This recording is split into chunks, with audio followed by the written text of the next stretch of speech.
Вы согласны с решением суда? Кызматынан убактылуу четтетилген саламаттык сактоо министри Алымкадыр Бейшеналиевдин бөгөт чарасына каршы шаардык сотко апелляциялык арыз даярдалууда. Бул тууралуу маалыматты Азаттыкка анын адвокаты Кайсын Абакиров билдирген. Анын айтымында мыйзам боюнча апелляциялык арыз тапшырууга 5 күн убакыт берилет. Мындан сырткары жактоочу сотто Бейшеналиевдин жүрөк оорусу бар экенин, ошондуктан аны камоого болбой турганын жүйө келтирген айткан. Ал эми Бишкектин Октябрь райондук соту Бейшеналиевдин бөгөт чарасын 1 айлык камак деп аныктап, ал улуттук коопсуздук боюнча мамлекеттик комитеттин тергөө абагына камакка алынган.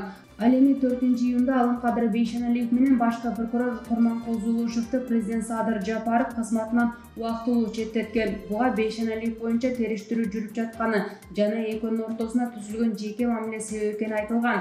2-июнда Бейшеналиев жемкорлукка шектелип камалган. Башкы прокуратура акырата 7 кылмыш иши козголгонун билдирген. Андан тышкары министрликтин жетекчилик кызматы ээлеген 3 кишиге да иш козголуп, алардын 2-өө камакка алынып, 1-өө камагына чыккан.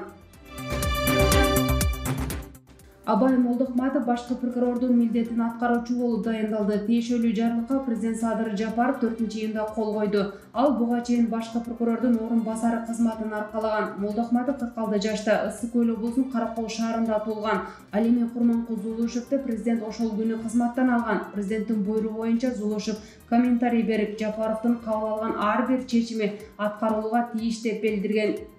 Президентибиз Садыр Нуркожоевдун кабыл алган буйругу талкууга жатпайт. Калыстык бул ар бир адамдын абийир соту. Мен дагы эч качан калыстыктын таразасын, акыйкаттын ташы жок тарткан эмесмин. Кандай иш болбосун тактап, мыйзам чегинде баа берип келемин. Жөнөкөй жаранбы, мамлекеттик кызматкерби, мыйзам баарына бирдей. Анткени Садыр Жапаров өзү демилгелеген жаңы Конституциянын 70-беренесине ылайык башкы прокурорду парламенттин макулдугусуз бошото албайт.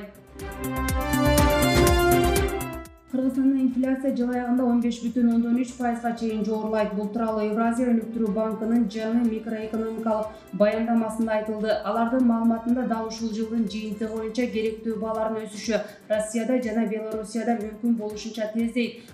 Ал эми жылдын аягында тиешелүүлүгүнө жараша 16%дан 18%га чейин жогорулайт. Буга жеткирүү чынжырын өзгүлтүүгө учурашы жана улуттук валюталардын өзгөрүүлөрү себеп болууда. Мындан сырткары банк чектөөлөрдүн кесепеттери түздөн-түз таасирин тийгизбеген өлкөлөрдө инфляциянын өсүшү азыраак болорун айтууда. Бирок жаңы жеткирүү түйүндөрүн түзүүгө кеткен чыгымдардан улам Россияда жана Белоруссияда баанын өсүшү борбордук банктын көрсөткүчтөрүнөн жогору бойдон калат. Буга карабастан Евразия өнүктүрүү банкы инфляция 2023 жылдын аягына чейин 6,7%ды түзөөрүн жана 2024 жылы 4,5%га басарындарына ишеним артып жатат.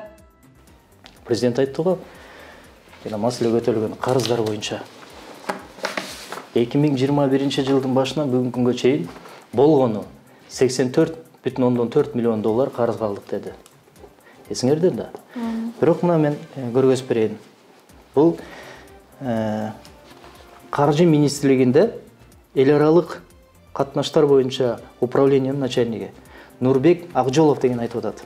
Нурбек Акжолов расмий өкүл Минфинде. Президенттин сөзүн жокко чыгарып атат. Президент айтып атат, биз болгону мына 1,5 жыл иштеп атам, 84 миллион доллар кредит алдык деп. Ал айтып атат, баш аягы 753,3 миллион доллар карыз алдык деп атат. Анын ичинен 466,8 миллион доллар бул кредит, 291,5 миллион доллар бул грант деп атат. Ушул эле Нурбек Акжолов менен Данияр Амангелдиев, министр экономика айтып атат.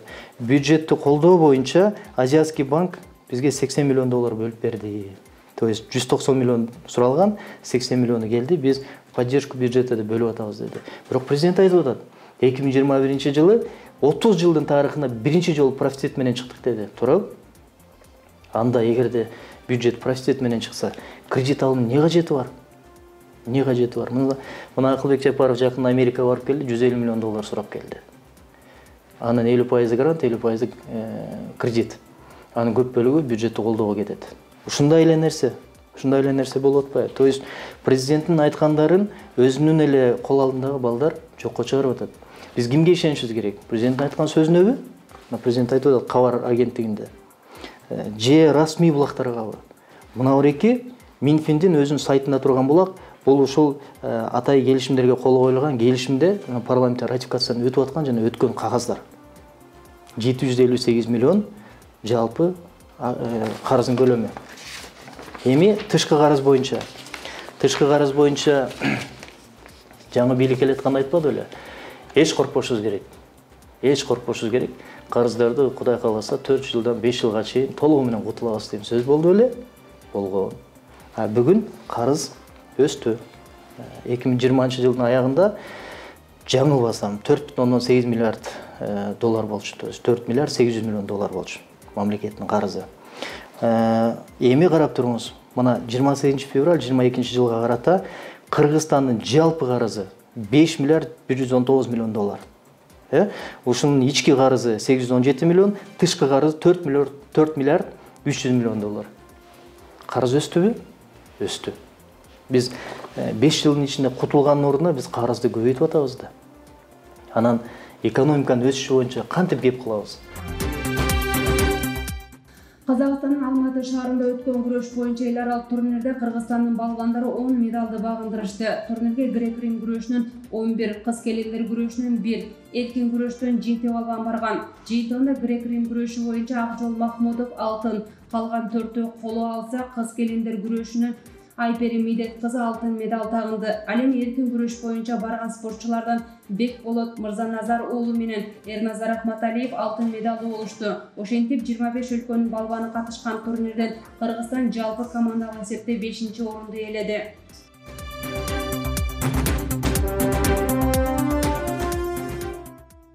Оштон Түркиянын Анталия шаарына чартердик каттам ачылды. Бул тууралуу Манас эл аралык аэропортунан билдиришти. Маалыматка караганда 3-июнда Ош эл аралык аэропортунан Ош Анталия багыты боюнча биринчи чартердик каттам учкан. Анда 184 жүргүнчү Оштон Анталияга барган. Эми мындан ары аталган каттам Pegasus авиакомпаниясы тарабынан Анталия багыты боюнча каттамдар жумасына 2 жолу дүйшөмбү жана жума күндөрү болот.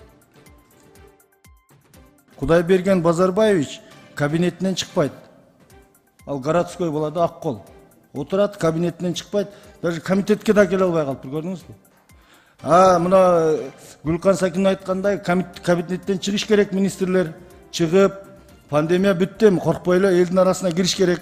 Райондорго барыш керек. Пенсия боюнча, пособие боюнча кимге халайдынлык, башка маселелерин ачык чечип бериш керек. Министрлик ошондо президентке жардам берет да. Министрлер отуруп алып, ушинтип өкүлдөрүн жөнөтөсүңөр, анан наразычылыгына бир дагы суроого азыр жооп ала албай атабыз биз. Үчүн сунушум социалдык министрликти биз чакырып атайын бир комитет өткөрүп берсеңиз.